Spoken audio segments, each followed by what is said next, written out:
Hello guys, so we have already completed जो भी exercise problems थे एचसी वर्मा से from the chapter 9 which is centre of mass, linear momentum and collision. और उस exercise problem खत्म करने के बाद जैसा कि मैं करता आया हूँ, अभी मैं कॉम्पिटेटिव एग्जामिनेशंस के क्वेश्चन लूँगा। तो सबसे पहले गाइज मैं यहाँ पे जेई मेंस के क्वेश्चन लिया हूँ और बेसिकली ये ईयर 2020 में आया हुआ क्वेश्चन लिया हूँ जो कि मेनली कोलिशन से आई हुई थी गाइज। तो चलो स्टार्ट करते हैं इस लेक्चर को। तो सबसे पहला क्वेश्चन कुछ इस प्रकार से है that particle of mass m1 moving with velocity कुछ वेक्टर फॉर्म में दी हुई है √3 plus of j cap meter पर second collides with another particle b of mass m2 which is at rest initially. मतलब आप एक ऐसा कोई एक पार्टिकल एज्यूम करो, this is of mass m1, कोई दूसरी पार्टिकल है that is of mass m2 और ये इनिशियली जो है रेस्ट पे है और इसकी जो इनिशियल वेलोसिटी है that is √3 plus of j cap. This is the case before collision. ये बिफोर कोलिशन वाला केस है, दोनों के लिए इनिशियल वेलोसिटी। कह रहा let v1 vector and v2 vector be the velocities of particles a and b after collision. After collision जो velocities है वो पार्टिकल a की v1 वेक्टर है दैट इज पार्टिकल 1 की एंड पार्टिकल 2 की v2 वेक्टर है, ये हमें गिवन है respectively. If m1 is equals to 2m2 another relation is given that is m1 is equals to 2m2। कह रहा है and after collision v1 vector is this is also given that is i cap plus of √3 j, ये भी हमें given है। कह रहा है दी angle between v1 vector and v2 vector is, question क्या है v1 वेक्टर और v2 वेक्टर के बीच का जो एंगल है थीटा है वो कितना होगा, that is basically the question. ये हमारे पास क्वेश्चन है। सो अगर इनके बीच की एंगल हमें निकालनी होगी तो we have just one thing जिससे हम काफ़ी ईजिली निकाल सकते हैं। एक्चुअली बहुत सारे तरीके हैं बट यहाँ पे जो ईजी तरीका होगा that is dot product of two vector. So v1 vector dot of v2 vector क्या होगा, magnitude of v1 vector multiplied by magnitude of v2 vector like this and multiplied by cos of the angle between them that is cos of theta.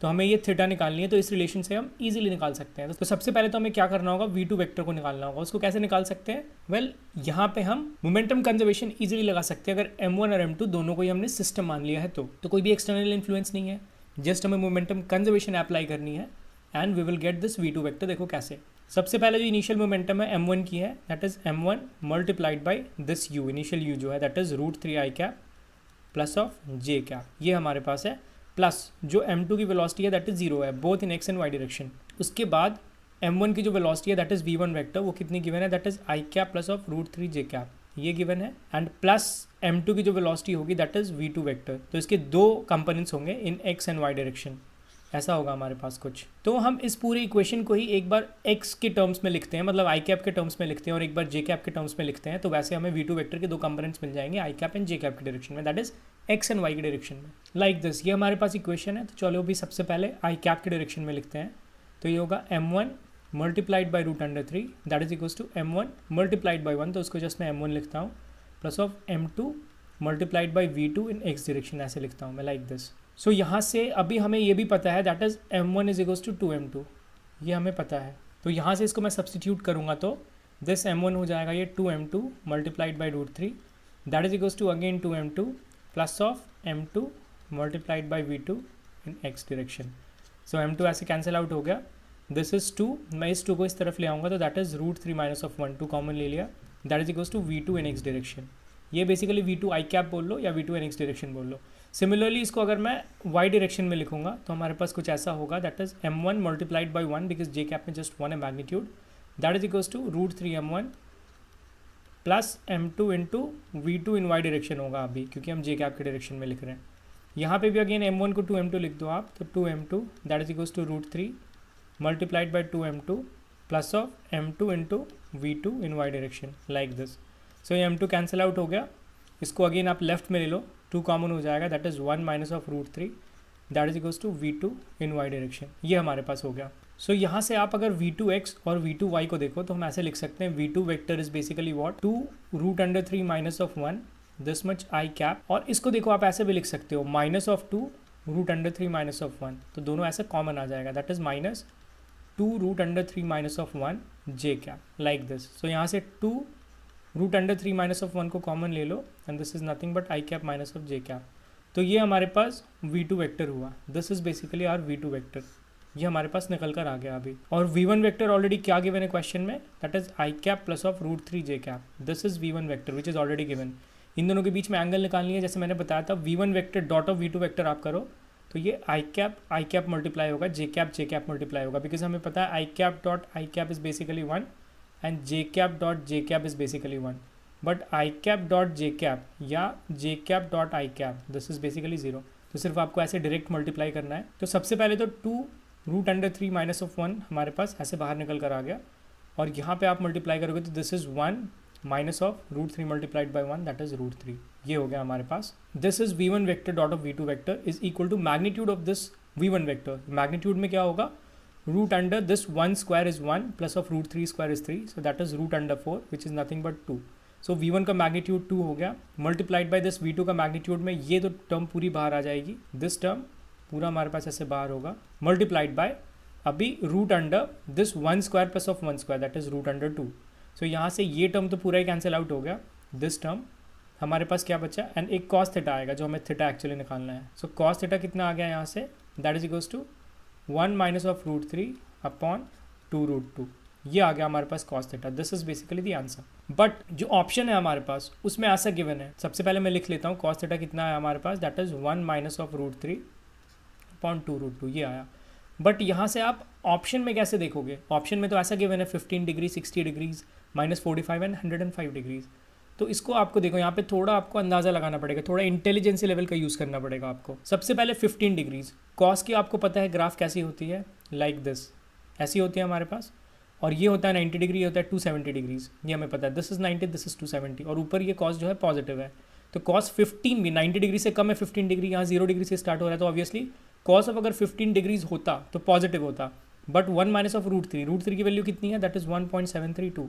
So 1 minus of 1.732 is basically negative, तो ये एक negative है, cos theta is negative है, तो cos 15 degrees तो कभी नहीं हो सकता, this is wrong and this is also wrong. Cos 60 degrees भी नहीं हो सकता, बिकॉज अगेन वो पॉजिटिव होता बट ये नेगेटिव है। अभी बचा माइनस ऑफ 45 डिग्रीज, तो cos of minus of 45 degrees अगर आप निकालोगे तो ऑब्वियसली ये कॉस 45 के इक्वली होगा। आप यहाँ ग्राफ से भी देख सकते हो, कॉस की अगर मैं ग्राफ बनाऊँ तो ये ऐसे जाएगा एंड इस तरफ ऐसे जाएगा, तो कॉस 45 ये भी 0 to -90 है, तो 45 कहीं इसके बीच में आएगा, तो दैट इज बेसिकली पॉजिटिव, ये हमें पॉजिटिव देगा। तो ये भी पॉजिटिव देता तो ये भी नहीं होगा आंसर, तो एक ही बच गया 105 डिग्रीज, तो obviously this is basically the answer. तो आपको ऐसा दिमाग लगाना पड़ेगा गाइस कि आपको तो एग्जैक्टली पता नहीं चल रहा है कि 1 माइनस ऑफ √3 अपॉन 2√2, अगर कॉस थीटा ये होगी तो थीटा का वैल्यू क्या होगा, आप ऐसे निकाल नहीं सकते। तो यहाँ पे आपको थोड़ी अपने दिमाग का इस्तेमाल करना पड़ेगा कि बाकी 3 ऑप्शंस को देखकर तो एग्जैक्टली आपको पता चल रहा है कि पॉजिटिव होनी चाहिए, बट ये नेगेटिव है, नेगेटिव सिर्फ एक में ही पॉसिबल है, डी ऑप्शन, तो that's why the option is D. अभी चलो नेक्स्ट क्वेश्चन की ओर बढ़ते हैं गाइस। सेकंड क्वेश्चन कुछ इस प्रकार से है, that blocks of mass small m, 2m, 4m and 8m are arranged in a line on a frictionless floor. इसकी एक्चुअली डायग्राम पे गिवन है, ये हमारे पास ऐसा फ्लोर है and this is small mass m, उसके बाद से यहाँ पे this is small mass m, this is 2m, this is 4m and this is 8m, ऐसा अरेंज्ड है इन लाइन, एक ही लाइन पे ऐसा अरेंज्ड है फ्लोर पे। और इसकी इनिशियल वेलोसिटी जो है, another block of mass small m, ये वाला मूविंग विद स्पीड v, ये स्पीड v से मूव कर रहा है along the same line, collides with mass small m in perfectly inelastic manner. ये आपको ध्यान देनी होगी, परफेक्टली इनइलास्टिक मैनर। और परफेक्टली इनइलास्टिक मैनर का हमें एक केस पता है जहाँ पे अगर सेम मासेस हैं और इनिशियली ये मास मान लो रेस्ट पे है और इसकी कुछ वेलोसिटी v है, तो जब ये टक्कर होगी दोनों की तो वो एक दूसरे से स्टिक हो जाएगा, उसके बाद ये दोनों साथ में मूव करेंगे, स्टिक होते ही, मतलब स्टिक होकर ही ये दोनों साथ में मूव करेंगे, ये आपको पता होनी चाहिए। थ्योरेटिकल लेक्चर में मैंने इस केस को परफेक्टली इनइलास्टिक टॉपिक के अंदर बहुत ही अच्छी तरीके से बताया गाइस, तो होप करता हूँ कि आपको ये याद होनी चाहिए। तो इस चीज़ का हम यहाँ पे इस्तेमाल करेंगे कि अगर इक्वल मासेस हैं और वो उसके साथ आके टकरा रही है दूसरी मास जो रेस्ट पे है, तो वो दोनों उसके बाद साथ में मूव करेंगे स्टिक टुगेदर करके। उसके बाद कह रहा है all the subsequent collisions are also perfectly inelastic, बाद के भी जितने भी कोलेशंस हैं दे आर परफेक्टली इनइलास्टिक। तो ये ऐसा क्या होगा आपको समझ में आ रहा है, सबसे पहले स्मॉल मास है इसके साथ टक्कर होगा, ये दोनों साथ में मूव करेंगे, फिर 2m से, फिर ये 2m इसके साथ टक्कर हो जाएगा, फिर ये दोनों साथ में मूव करेंगे 4m से, फिर ये 4m इसके साथ टक्कर हो जाएगा, फिर साथ में मूव करेंगे 8m से, और 8m का फिर 8m के साथ टक्कर होगा, फिर साथ में मूव करेंगे 16m से। ऐसा कुछ सिचुएशन हो गया हमारे पास, तो ये आपके दिमाग में बन जानी चाहिए अभी तक। कह रहा by the time the last block of mass 8m starts moving the total energy loss is p%। जो टोटल एनर्जी लॉस हो रही है पूरे प्रोसेस में, जब ये लास्ट वाला मूव करना स्टार्ट करेगा, दोनों स्टिक करके तो 16m हो जाएगा, तो वो p% है लॉस टोटल एनर्जी का of the original energy. Original energy से परसेंटेज निकाला गया है, मतलब change in energy upon original energy multiply by 100, this is basically p%। तो यहाँ से आपको p बेसिकली निकालना है, what is the value of p, which is close to इन 4 ऑप्शन में। तो सबसे पहले गाइस देखो ये v वेलोसिटी से है इनिशियली, तो इसकी कुछ मोमेंटम होगी that is m into V, और जब इसके साथ टक्कर हो जाएगी तो दोनों साथ में मूव करेगा। ऑब्वियसली यहाँ पे कोई और भी एक्सटर्नल इन्फ्लुएंस नहीं हॉरिजॉन्टल डायरेक्शन में, तो आप मोमेंटम कंजर्वेशन इजीली अप्लाई कर सकते हो इन सारे कोलिशन के केस में। यहाँ पे टोटल कितने नंबर ऑफ कोलिशन हो रही है, 1 2 3 4 कोलिशन हो रही है यहाँ पे टोटल। तो चारों ही कोलिशन में आप मोमेंटम कंजर्वेशन इजीली अप्लाई कर सकते हो। सबसे पहले m into V initial momentum है हमारे पास, दैट इज इक्वल्स टू साथ में मूव करेगी, that is 2m into V A मान लो। तो यहाँ से कितना निकला V A, that is v upon 2। तो यानी कि जब ये दोनों साथ में हो जाएगी यहाँ पे 2m मास, तो ये v अपॉन 2 से मूव करेगा उसके बाद, और ये v अपॉन 2 से मूव करने के बाद 2m से टकराएगा। तो अभी इस केस में इनिशियल मोमेंटम कितना होगा, अगेन m इंटू वी होगा, दैट इज इक्वल्स टू अभी ये 4m हो जाएगा, 4m इंटू वी हो जाएगा। तो यहाँ से फिर वी कितना होगा, वी v अपॉन 4 हो जाएगा। तो ये अब जो 4m वाला मास है, ये 2m एक दूसरे से ऐसे स्टिक हो जाएंगे, और ये 4m वाला मास कितनी वेलोसिटी से मूव करेगा, v अपॉन 4 से मूव करेगा। फिर v अपॉन 4 से मूव करेगा तो इसकी मोमेंटम कितनी होगी initial, that is m into V, that is equals to 4m अब स्टिक हो जाएगा, तो 8m into we into C होगा। So that is V C is what v upon 8। तो अभी v अपॉन 8 से मूव करेगा, ये 4m जब स्टिक कर जाएगा तो 8m बन जाएगा, और वो कितने से मूव करेगा, v अपॉन 8 से मूव करेगा। उसके बाद ये इसकी मोमेंटम क्या होगी, इसकी momentum again m into V होगी, 8 कैंसिल हो गया, तो देखो यहाँ पे m इंटू वी होगा, दैट इज इक्वल्स टू अभी ये दोनों स्टिक हो जाएगा, 16m हो जाएगा, 16m इंटू वी डी। तो ये mm कट गया, that is v upon 16। So v upon 16 से वी डी, अभी जब 8m ऐसे कंबाइन हो जाएगा 16m हो जाएगा, तो वो फाइनली हमारा v अपॉन 16 से मूव करेगा। तो this is basically the final velocity, जिसमें ये सारे ही मास एक दूसरे से स्टिक कर जाएंगे और वो वैसे मूव करेंगे। आप यहाँ पे कैलकुलेट भी कर सकते हो total mass, that is 8 + 4 = 12 + 2 = 14, 15 and 16, that's why यहाँ पे 16m टोटल मास हमारे पास आई है। तो अभी एनर्जी के बारे में देखते हैं, बिकॉज वही है हमारा कि टोटल एनर्जी लॉस हो रहा है p% of the original energy. तो सबसे पहले तो लास्ट में जो हमारे पास वेलोसिटी आई दैट इज v अपॉन 16 आई, कितनी मास थी उसकी, 16m मास थी। इनिशियली हमारे पास कितनी काइनेटिक एनर्जी है, m मास है, v वेलोसिटी से जा रहा है, that is half m v square, और फाइनली ये काइनेटिक एनर्जी है, that is half into m is 16m into v upon 16 whole square, ये हमारे पास है। This is final kinetic energy, this is initial kinetic energy. तो change in kinetic energy निकालना पड़ेगा आपको, that is mv square upon 2 minus of mv square upon 2 multiplied by 16 upon 16 square, ये हुआ। तो एक 16 ऐसे कैंसिल हो गया, तो ये कितना हुआ, that is mv square upon 2 minus of mv square upon 2 multiplied by 16, like this. ये हुआ चेंज इन एनर्जी, और हमें परसेंटेज में निकालना है तो अपॉन ओरिजिनल एनर्जी करना पड़ेगा। Original energy is what, mv square upon 2। तो ये कैंसिल आउट हो गया, यहाँ से हमारे पास क्या हुआ, दैट इज 1 माइनस 1 अपॉन 16 हुआ, एंड दिस मल्टीप्लाइड बाय 100 करूँगा तो दैट इज p%, जैसे मैंने अभी पहले बताया।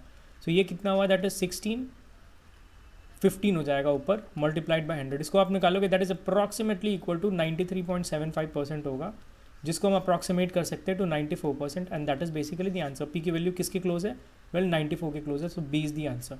अभी नेक्स्ट क्वेश्चन पे चलते हैं गाइज। ये थर्ड क्वेश्चन कुछ इस प्रकार से है guys, that a block of mass 1.9 kg is at rest at the edge of a table. सबसे पहले एक टेबल बना लेता हूँ मैं, और उसका एज ये है। So this is the block of mass 1.9 kg, table के एज पे है, और ये जो हाइट है from the surface that is what, that is 1 metre, ये भी हमें गिवन है। अब bullet of mass 0.1 kg, 0.1 kg का मास का बुलेट है ऐसा, collides with the block and sticks to it. ये ब्लॉक से ऐसे कोलाइड किया और इसके साथ ही स्टिक रह गया ऐसा। If the velocity of the bullet is 20 metres per second, 20 metres per second इसकी velocity in the horizontal direction just before the collision, then the kinetic energy just before the combined system strikes the floor is. अभी देखो ये जब bullet है इसके साथ stick कर जाएगा, तो हम इस डायरेक्शन में, हॉरिजॉन्टल डायरेक्शन में इजीली मोमेंटम कंजर्वेशन अप्लाई कर सकते हैं। तो हमें यहाँ पे एक, जब दोनों स्टिक कर जाएगा एक दूसरे से, तो वहाँ की एक वेलोसिटी मिल जाएगी u।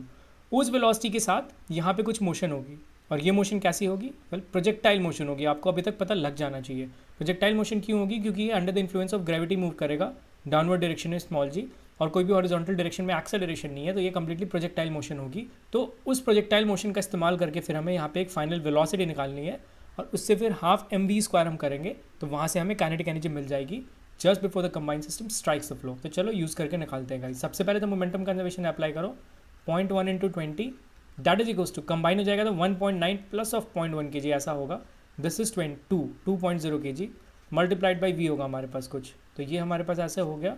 सो v कितना आया, that is 1 metres per second, मतलब यहाँ से 1 मीटर्स पर सेकेंड से मूव करना स्टार्ट करेगा। अभी हमें यहाँ पे पता है u is what, 1 metres per second, vy कितना है, दैट इज 0 है, this is ux basically, x direction में u है इनिशियली। एक्सेलरेशन कितना है, that is minus of g है, नेगेटिव डायरेक्शन में, इसको नेगेटिव मान रहा हूँ। हमें चाहिए क्या, this is basically uy, initial velocity है, vy हमें चाहिए, we need to find vy, और एक चीज़ और हमें पता है that is y which is minus of 1 metres, ये y है, ये भी नेगेटिव है, यहाँ से हम ले रहे हैं तो यहाँ से नीचे है y, that's why negative of 1। तो यहाँ से सबसे पहले आपको तो टाइम निकालनी पड़ेगी अगर आपको vy चाहिए तो टाइम कैसे निकालोगे? वेल देखो y हमें पता है that is minus of 1 is equals to uy 0 है, माइनस ऑफ हाफ, माइनस क्यों लिया बिकॉज g माइनस है, g multiplied by T square, तो यहाँ से माइनस माइनस पॉजिटिव हो गया, this is 2 upon G, under root of 2 upon G that is time, this much second, ये टाइम हमारे पास हो गया। अभी हमें चाहिए क्या? हमें बेसिकली vy चाहिए, तो vy is equals to uy plus of at होता है हमारे पास, ayt बेसिकली लिख लो।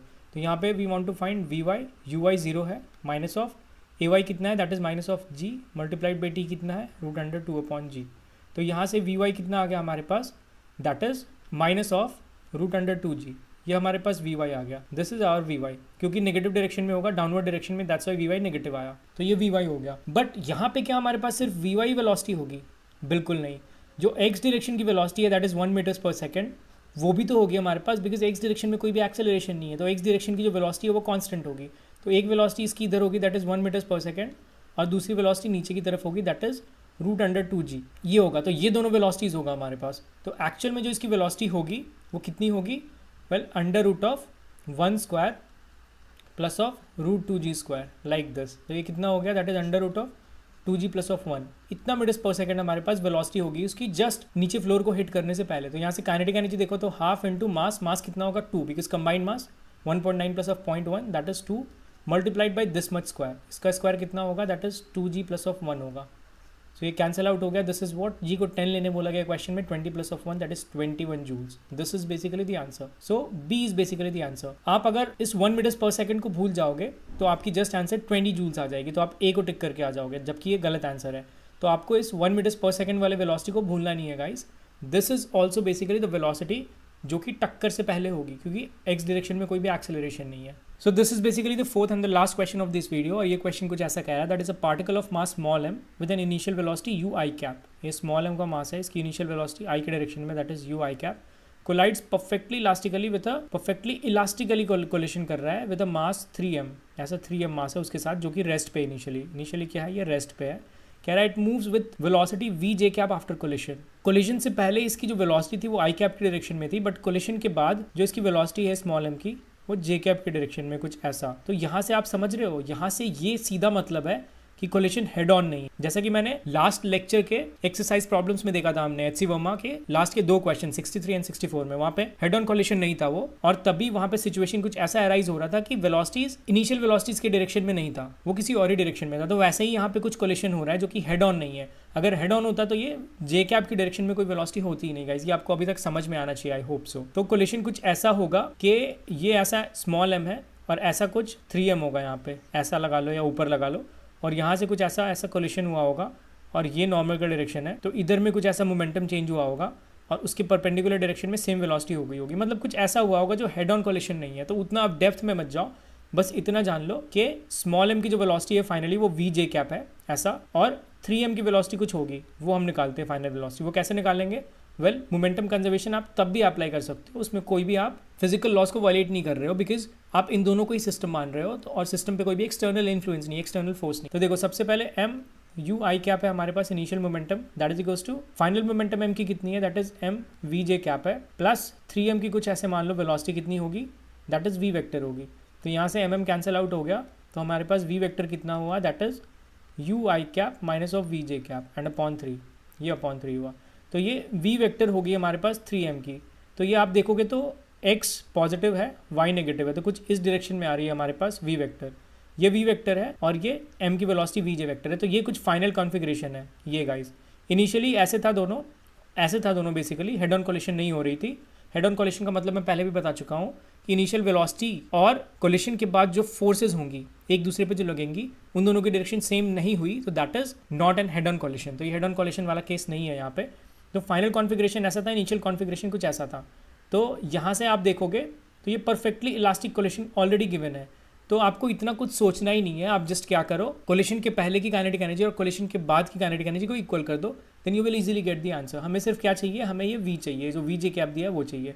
तो वहाँ से आप इजीली निकाल सकते हो, क्योंकि यहाँ पे आप कोफिशिएंट ऑफ रेस्टिट्यूशन वाली इक्वेशन नहीं लगा सकते। कोफिशिएंट ऑफ रेस्टिट्यूशन वाली इक्वेशन के लिए आपको एग्जैक्टली पता होना चाहिए कि किस एंगल पे बेसिकली कोलिशन हुई है ऐसा, तो उसी डायरेक्शन में आप कोफिशिएंट ऑफ रेस्टिट्यूशन वाली इक्वेशन लगा सकते हो। उसके परपेंडिकुलर डायरेक्शन में कोई कोलिशन हुई नहीं है तो वहाँ पे आप कोफिशिएंट ऑफ रेस्टिट्यूशन वाली इक्वेशन नहीं लगा सकते हो। बट यहाँ पे हमें एग्जैक्टली पता नहीं कि किस डायरेक्शन में कोलिशन हुई है, इसलिए इस झंझट में हम पढ़ते ही नहीं है, इस कॉम्प्लेक्सिटी में हम पढ़ते ही नहीं है। तो जस्ट हमें एक और चीज़ पता है, काइनेटिक एनर्जी कंजर्वेशन, वो हम लगा देते हैं। That is initial kinetic energy before collision and kinetic energy after collision वो सेम होगा। तो काइनेटिक एनर्जी बिफोर कोलिशन कितना है, half M into this U square, ये है initial kinetic energy. That is equals to final kinetic energy कितनी है, that is half M V square plus half into 3m into, अभी देखो ये जो वेलोसिटी है इसकी मैग्नीट्यूड लिखोगे तो under root of this square U upon 3 square होगा प्लस वी अपॉन 3 स्क्वायर होगा। ये तो हमें इसका स्क्वायर करना है, तो that is U upon 3 square होगा प्लस वी अपॉन 3 स्क्वायर होगा। ये हमारे पास इक्वेशन हो गया। यहाँ से एम कैंसिल आउट हो गया और हाफ को भी कैंसिल कर दो। So that is what, U square is equals to V square plus of 3, और ये कितना हो गया, that is U square plus of V square upon 9। ये हमारे पास हुआ। तो यहाँ पे 3 टाइम्स 3 इज 9 बेसिकली, तो that is U square is equals to V square plus of V square upon 3 हो गया हमारे पास। यहाँ से आप देखोगे तो that is 3 U square is equals to 3 V square plus of U square plus of V square हुआ हमारे पास। तो this is 2 U square is equals to 4 V square हुआ हमारे पास। दोनों तरफ स्क्वायर रूट करोगे तो that is root under 2 U is equals to 2 V हुआ हमारे पास। तो वी यहाँ से कितना हुआ, that is root under 2 U upon 2 और that is U upon root 2। ये हुआ हमारे पास v, this much metres per second. और यही क्वेश्चन में पूछा था what is basically the value of v, so that is u upon root 2। तो ये भी काफ़ी इजी क्वेश्चन था गाइज, बट आप किसी कॉम्प्लेक्सिटी में मत फंस जाना कि कोएफिशिएंट ऑफ रेस्टिट्यूशन के बारे में सोचने लगे या कोलेशन किस डायरेक्शन में हुई उसके बारे में सोचने लगे। नहीं, ऐसा नहीं सोचना है, ऐसा कॉम्प्लेक्सिटी में नहीं पढ़ना है। जस्ट सिंपल सा सवाल है, सिंपल सी चीज़ों को आप देखो। जेई मेंस में जनरली ऐसा ही होता है, बहुत ज़्यादा डेप्थ में नहीं सोचना होता है। आपको जल्दी में क्वेश्चन सॉल्व करने हैं, यहाँ पे टाइम कम है, क्वेश्चन ज़्यादा है, तो ज़्यादा कॉम्प्लेक्सिटी में मत फंसना। क्वेश्चन भी ऐसे ही गिवन होता है कि आप ज़्यादा कॉम्प्लेक्सिटी में मत फंसो। अगर कुछ क्वेश्चंस को छोड़ दिया जाए तो होप करता हूँ गाइज आपको ये 4 क्वेश्चन बहुत ही अच्छे से समझ में आया हो। अभी मिलते हैं नेक्स्ट वीडियो में गाइज और भी अच्छे कॉम्पिटिटिव एग्जामिनेशंस के क्वेश्चंस के साथ। तब तक के लिए बाय एंड टेक केयर।